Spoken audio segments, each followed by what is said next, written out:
때로는 우리 하나님은 이해하기 힘든 때가 종종 있습니다. 오늘 본문 말씀이 그렇습니다. 하나님의 말씀을 받은 선지자가 유다로부터 베델로 왔죠. 그죠? 그곳에서 여로보암이 자신이 세운 금송아지에게 첫 제사를 드릴 때 엄청난 일이 발생하였습니다. 여로보암 왕이 팔이 마비가 된 것을 유다로부터 온 그 선지자가 고쳐주었습니다. 예. 그래서는 자기 손이 풀린 여로보암이 유다로부터 온 선지자를 초대합니다. 나와 함께 집에 가서 몸을 쉬라. 내가 내게 예물을 주리라. 그러나 하나님의 사람은 단호하게 거절합니다. 왕께서 왕의 집 절반을 내게 준다 할지라도 나는 왕과 함께 들어가지 아니하고 이곳에서는 떡도 먹지 아니하고 물도 마시지 아니하리라. 단호한 거절의 이유는 하나님께서 그렇게 명령하셨기 때문입니다. 그리고는 하나님의 명령대로 다른 길로 가서 유다로 돌아가 버렸습니다. 여기까지는 그 하나님의 사람이 하나님의 명령에 대해서 철저히 순종하면서 아주 잘했습니다. 그런데 일은 다음부터 꼬이기 시작합니다. 베델에는 늙은 선지자가 살고 있었는데 그 아들들이 돌아와서 오늘 금송아지 제사 때 이러한 사건들을 아버지께 낱낱이 보고를 합니다. 그 말을 들은 늙은 선지자가 아들에게 지시합니다. 빨리 나귀에게 안장을 얹어라. 내가 그 사람을 쫓아가겠다. 그리고 서둘러서 유다로부터 온 그 사람을 쫓았고 드디어 열심히 걸음을 재촉하는 그 사람을 만나게 됩니다. 그리고는 그 유다 선지자를 불러 세웠습니다. 그대가 유다로부터 온 하나님의 사람이뇨. 그리고는 유다로부터 온 선지자를 집으로 청합니다. 나와 함께 가서 집으로 가서 떡을 먹읍시다. 그러자 여로보암에게 한 똑같은 말로 그는 거절합니다. 그 말을 들은 늙은 선지자가 다시 청합니다. 나도 그대와 같은 선지자라. 그리고 말을 잇습니다.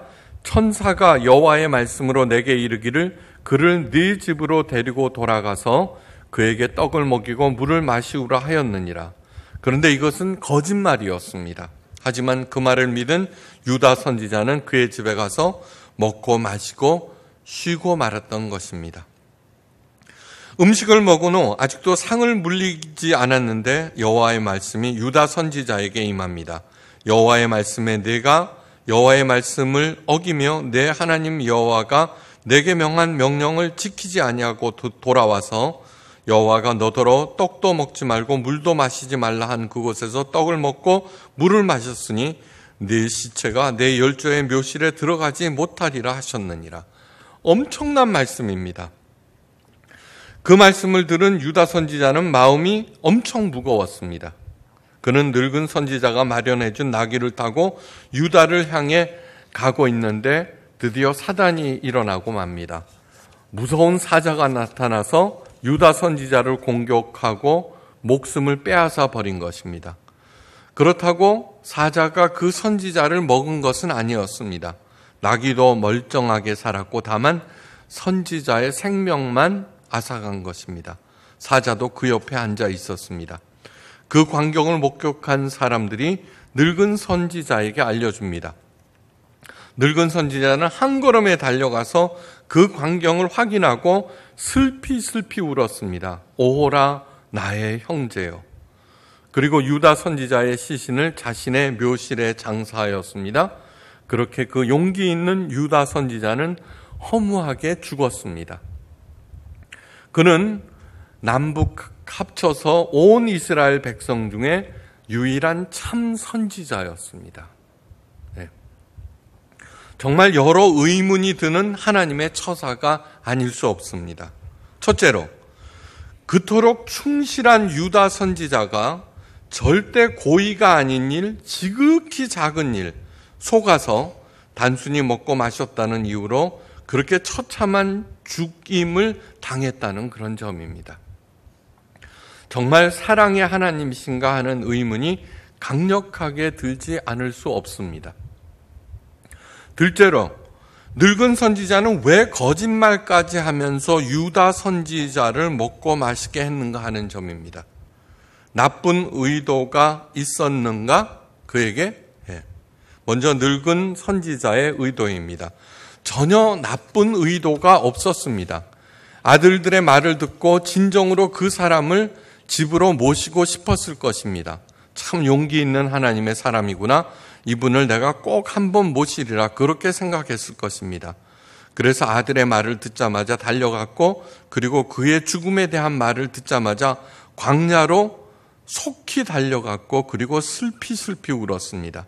또한 자신의 묘실에 장사하고 자신 역시 죽으면은 그 옆에 장사해 달라고까지 하였습니다.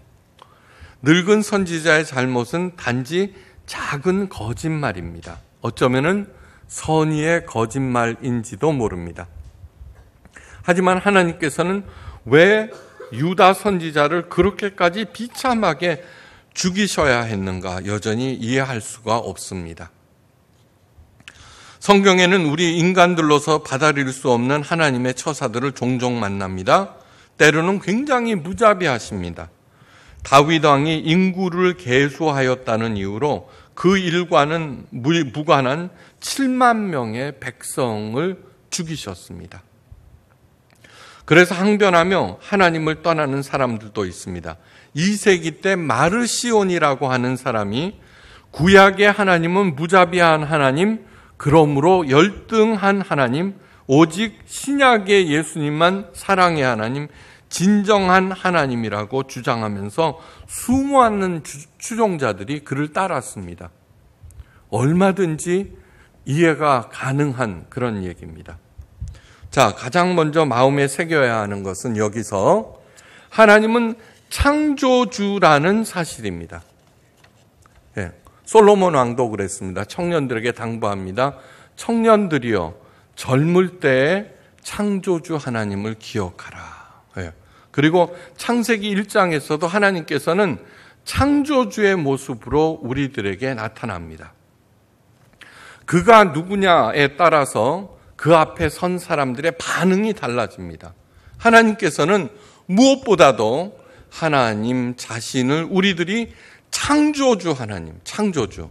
다시 말해서 눈에 보이는 모든 것들을 만드신 분, 시간과 공간과 우리의 생명까지도 주관하시는 분이라는 사실 앞에 겸허하셔야 한다는 얘기입니다. 그 사실을 가장 먼저 생각하셔야 한다는 것입니다.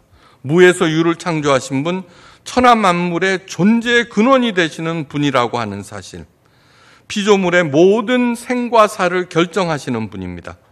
그러므로 때로는 억울하고 안타깝고 이해할 수 없다고 하더라도 창조주 하나님 앞에 무릎을 꿇어야 합니다. 자, 왜 꿇어야 하는지 욥이 자세히 보여주었습니다. 욥은 생떼 같은 자식들을 다 잃고 그 엄청난 재산을 하루아침에 날려버리고 머리끝에서 발끝까지 온갖 잡병들에 걸려서 시달립니다. 자기가 가진 모든 것들, 몸이라도 성해야 될 텐데 온갖 잡병들이 몸에 덮쳤습니다. 아내는 하나님을 욕하고 죽으라는 말을 남기고 떠나버립니다.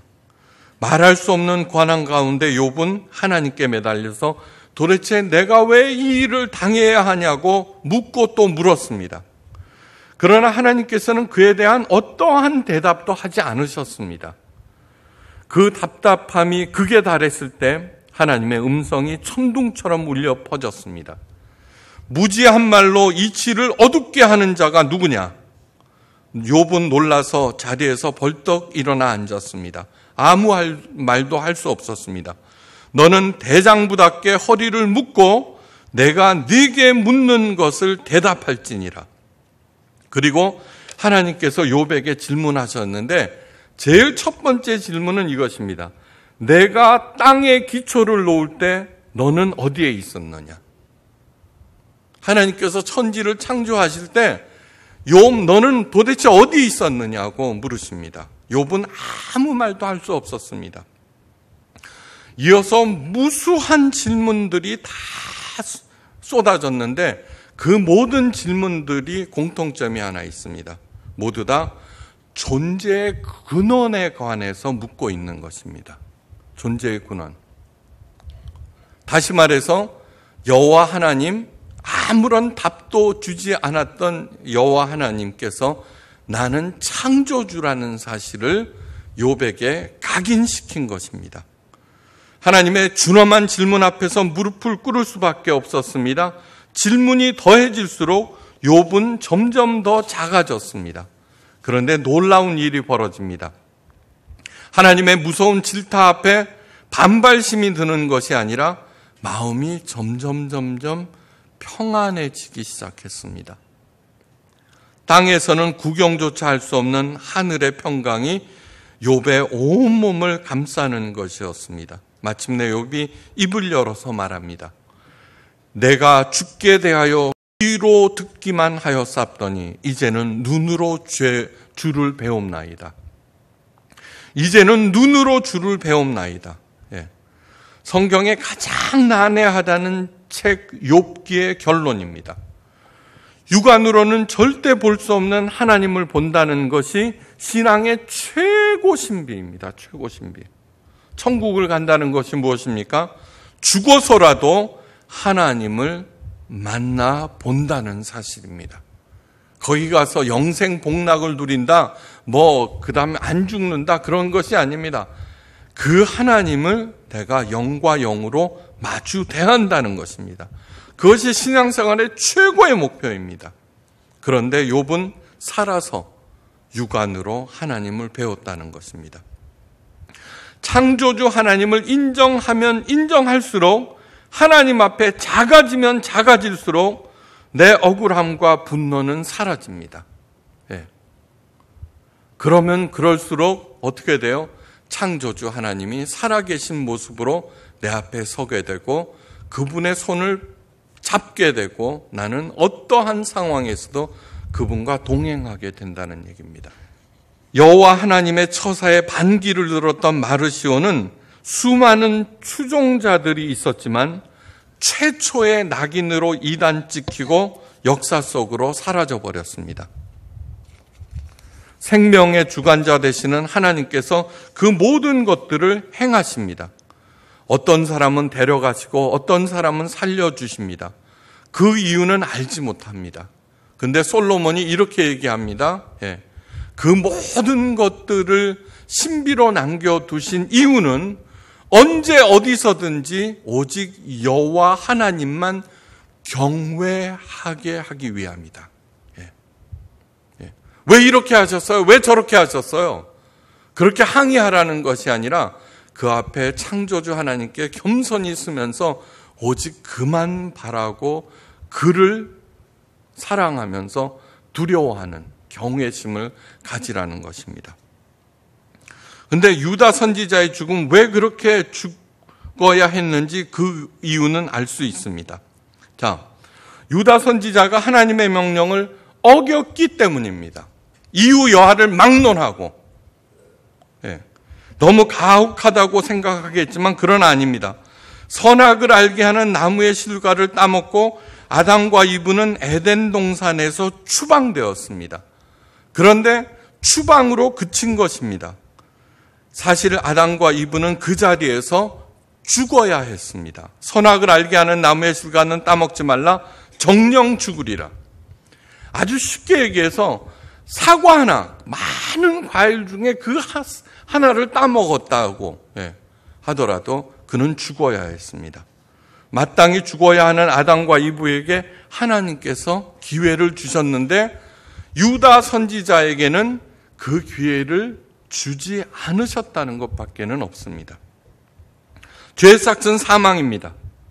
죄는 하나님의 명령을 어기는 것입니다. 그러므로 하나님의 명령, 하나님께서 원하시는 것이 무엇인지 먼저 철저하게 배우셔야 합니다. 철저하게 배우셔야 합니다. 하나님께서 창조주로서 또한 모든 것을 만드시고 모든 것을 운행하십니다. 우리는 내 앞길이 열리기를 간절히 원합니다. 요한계시록에서 이런 말씀을 하십니다. 예수님께서 문을 닫으시면은 그 어떤 사람도 열 수가 없고 예수님께서 문을 여시면은 그 어떤 사람도 닫을 수 없다는 것입니다. 형통한 삶을 살기를 원하십니까? 자연히 하나님의 뜻과 원하시는 그것이 무엇인지 알고 거기에 따라가시면 됩니다. 참여하시면 됩니다. 늘 말씀드립니다. 하나님의 사람은 상황이 불리하냐 유리하냐를 따지지 않습니다.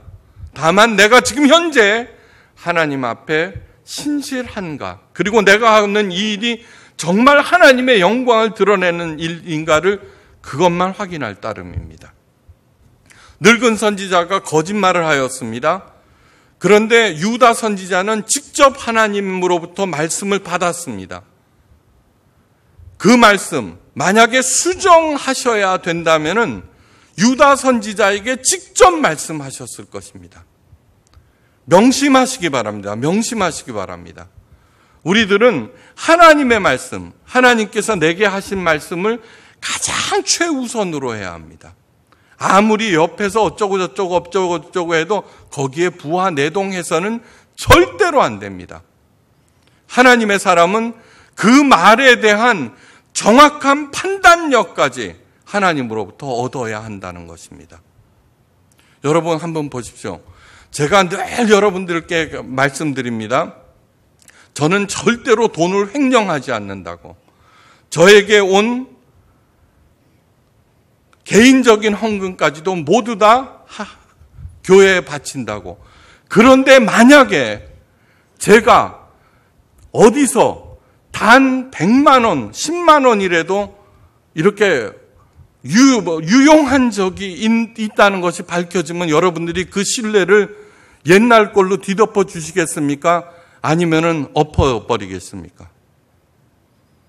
무슨 뜻인지 알겠죠, 그죠? 진짜 하나님의 사람은 어떤 경우에도 하나님의 명령을 준수해야 하며 거기에 따르는 변명을 해서는 안 됩니다. 정말로 모든 것이 저의 부덕의 소치이고 저의 불찰입니다라고 얘기할 수 있어야 합니다. 그런 사람들이 진짜 지도자들이고 진짜 하나님의 사람들입니다. 유다 선지자의 죽음을 통해서 베델의 늙은 선지자가 하나님의 말씀은 반드시 지켜진다는 것을 깨달았습니다. 이 사건을 일으키고 모든 것을 목격한 늙은 선지자가 탄식하며 외칩니다. 그가 여호와의 말씀으로 베델에 있는 단을 향하고 또 사마리아 성읍들에 있는 모든 산당을 향하여 외쳐 말한 것이 반드시 이룰 것임이니라. 하나님의 말씀 일단 선포되면은 인간들의 어떠한 방해가 있을지라도 하나님의 열심이 반드시 이루십니다.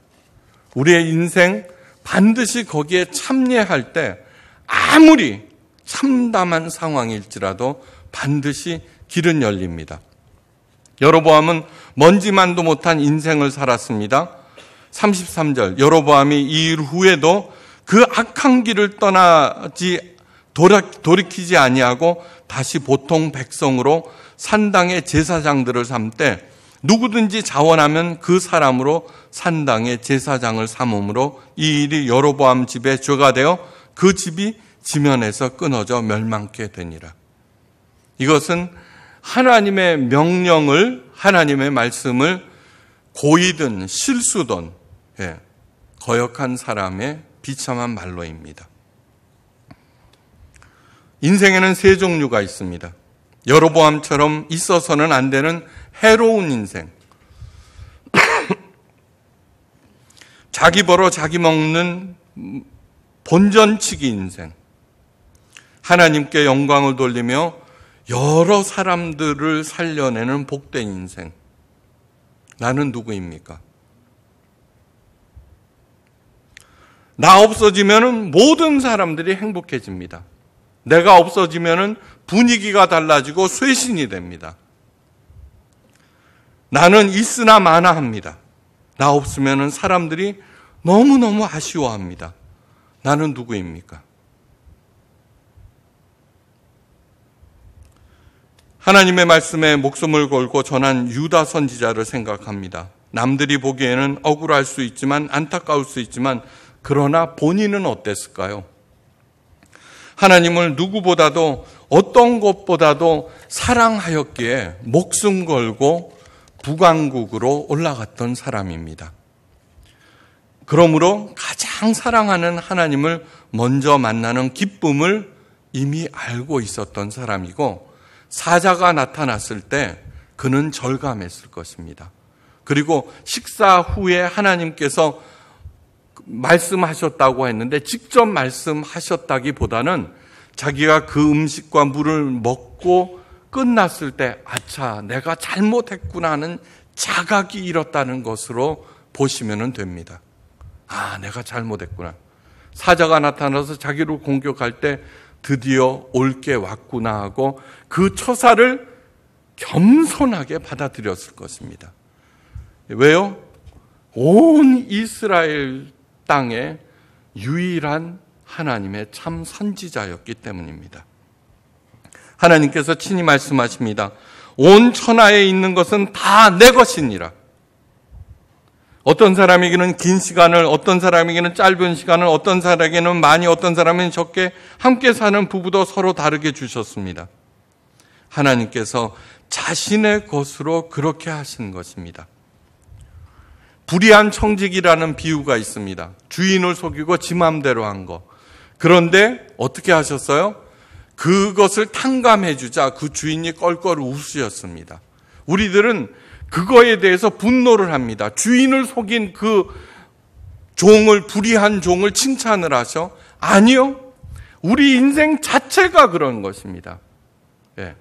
하나님께서는 모든 것이 다 하나님의 것이고 우리들이 가진 그것으로 그렇게 탕감하며 나눠주며 살리면서 살라는 얘기입니다. 그것을 내 것이라고 생각하고 주인의 명령을 어겼다고 생각하는데 그렇게 생각해서는 절대로 안 됩니다. 절대로. 모든 것이 하나님으로부터 왔고 내게 맡긴 것, 이제 하나님의 그 명성과 그 사랑을 알려주는 의미에서 서로 베풀며 탕감하면서 그렇게 사는 것이 인생입니다. 첫째, 선의의 거짓말이라도 하지 마십시오. 악은 모양이라도 취하지 말아야 합니다. 스스로 구덩이를 파는 일이고 스스로 올무를 놓는 일입니다. 아무리 작은 것이라고 할지라도. 둘째, 하나님의 말씀을 목숨 걸고 지킵시다.